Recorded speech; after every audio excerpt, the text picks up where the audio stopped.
When you're talking about digital privacy and security, there are a lot of statements being thrown around. Some of them actually useful and true, and some of them complete bogus, which makes it really hard to know what is true and what isn't, and which apps and services are really secure. So today we're going to look at a bunch of preconceived notions and myths and general statements about privacy and security, and see how true they actually are.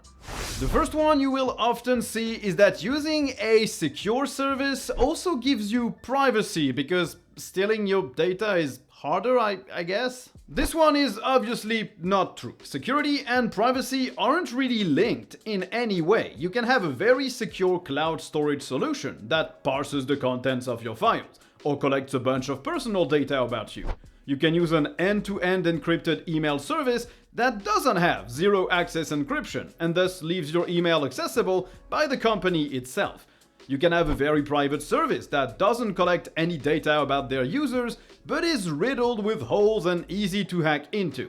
Security and privacy are two different things. What is true here is that something secure is less likely to suffer from unintentional data-related leakage stemming from malicious actions, also called as being hacked. I should really work in corporate PR. But it doesn't mean that the company will respect your privacy. And the general best practice is to find the services you need that have a good reputation for security.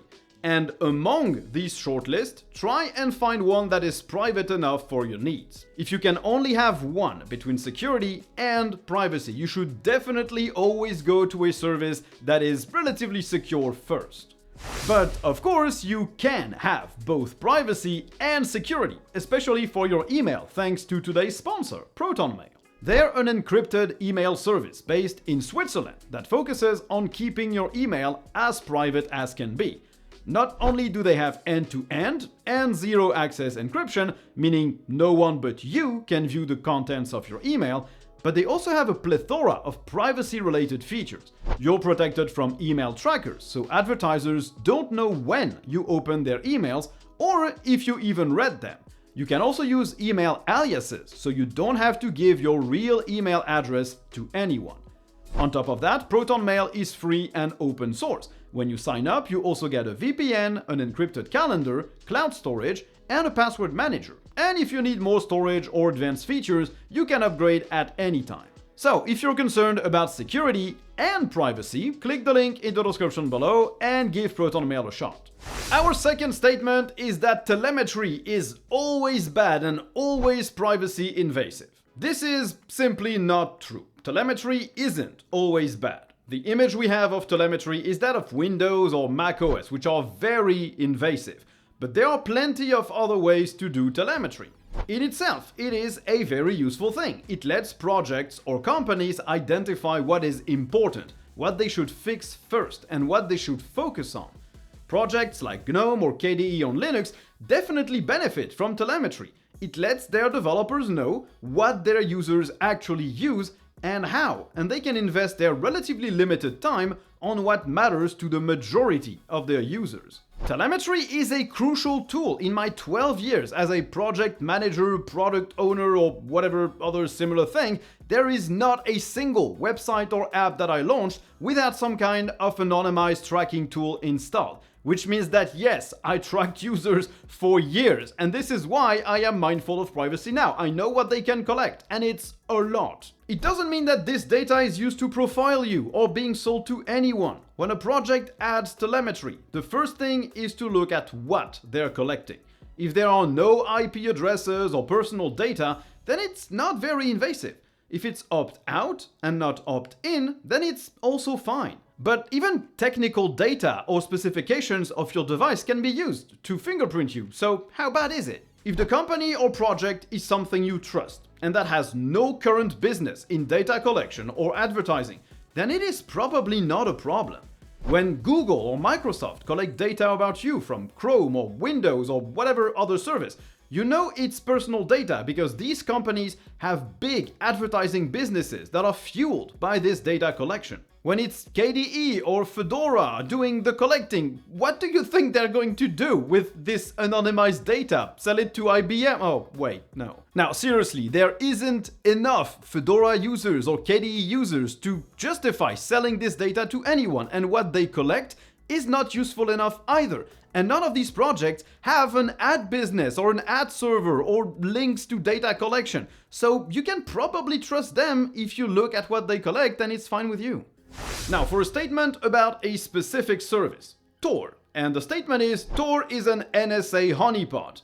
So a honeypot is basically a trap. It's a service that looks legit, but is actually controlled by an organization that uses it to either collect data, bait attackers, or other things, by making the service look really, really appealing. And Tor is regularly accused of being an NSA honeypot, something that is completely false as far as anyone knows. Yes, Tor is based on code developed by the US Navy. Funding for Tor also came from the US government initially. The code, however, is open source and audited, and has been tweaked and changed so much that it basically retains little of the initial open source drop. Tor is probably the most audited piece of code by security and privacy experts because it's virtually the only tool that could let you be completely anonymous online. Is Tor entirely safe? Of course not. Plenty of nodes can be badly configured, can have no encryption, can be out of date or with crappy plugins. But Tor was designed from the ground up to resist being invaded by governments and actors that might want to grab data or monitor users. So basically no, Tor is not an NSA honeypot. It is not 100% secure, nothing really is, it's not a silver bullet for privacy. But it is not the property of the NSA and they're not invading it to try and monitor you. They might be trying to though, but there are no signs that they have succeeded. Another common statement is big companies are more secure, so I'm never moving from Google or Microsoft or whatever else. And this statement is debatable.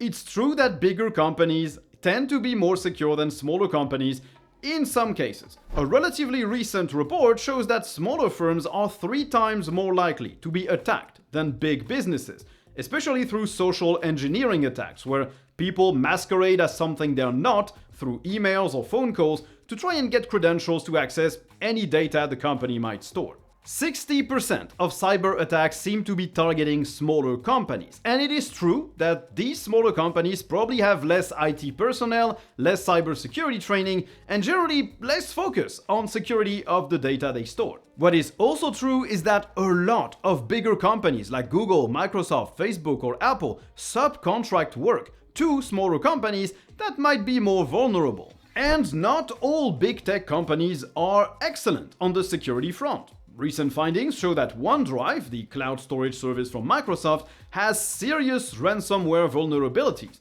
The OneDrive logs contain session tokens that can be used to easily access the storage and edit, create, or modify files. Apple, a few years back, started showing iCloud user pictures from other iCloud users by mistake. Google, on the other hand, has a very good reputation for security. Not to say that they're perfect, but they seem to rarely fall victim to giant data leaks. Or maybe they just team up with a shadowy organization of puppet masters to try and hide this fact. I forgot my tinfoil hat, so I don't remember. So while, yes, bigger companies can be more secure than smaller ones, it is not a one-size-fits-all thing, and what you need to look for is what kind of security the company you're interested in for a specific service or app has put in place. As always, it's better to steer clear from these kind of generalizations and actually look into what security processes these companies have in place. Another misconception is that incognito mode makes you private online. It doesn't. What incognito mode does is make you private locally on your device, as it doesn't store data on what you have visited, your credentials, and the like. Incognito mode doesn't, however, prevent websites from tracking you or fingerprinting you, which means that your browser in incognito mode has exactly the same tracking as when you browse normally. Basically, incognito mode is useful if your computer is accessed by other people, like your mom. No, sorry, I meant your mom is accessing your computer, not the...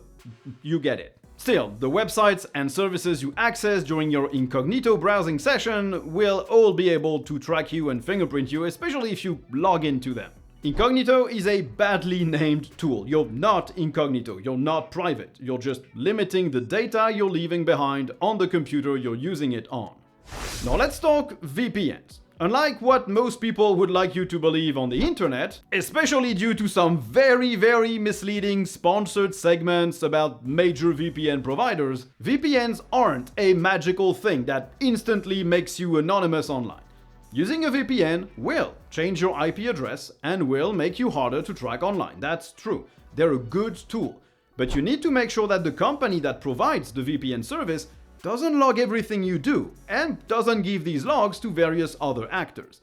And even with that, a VPN isn't the privacy silver bullet. If you log into a service or website while using a VPN, it still knows it's you, obviously. So yeah, a VPN is a great tool to be more private online, but it is not, as anything, a silver bullet. Be wary of grand claims made by VPN companies that will tell you you're gonna be completely anonymous. They are untrue. If you want to do your research about this, I recommend the Tech Law channel. They're really focused on privacy and they're generally very transparent about everything.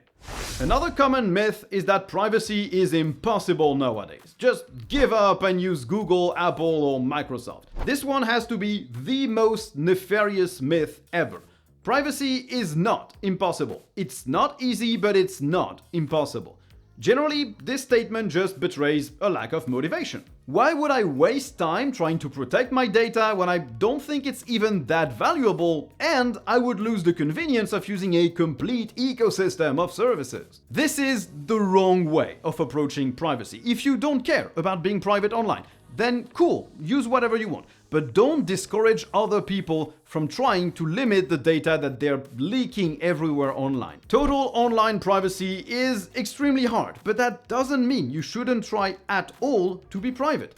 You can still have a good private digital life. It will never be 100% perfect, but you can limit immensely what is known or collected about you. It's not black or white, completely private or not at all. You can have something in the middle.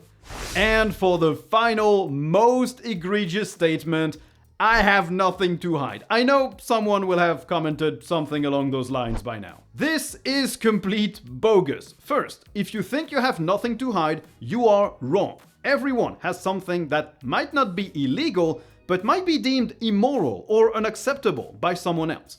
Second, you might feel this way now, but circumstances change and the data collected about you doesn't go away.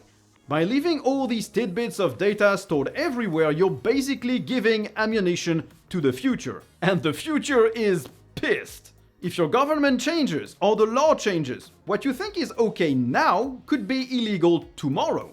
Looking at what's happening in the US or even the entire world right now, it's clear that civil liberties and things we took for granted can be made illegal pretty quickly.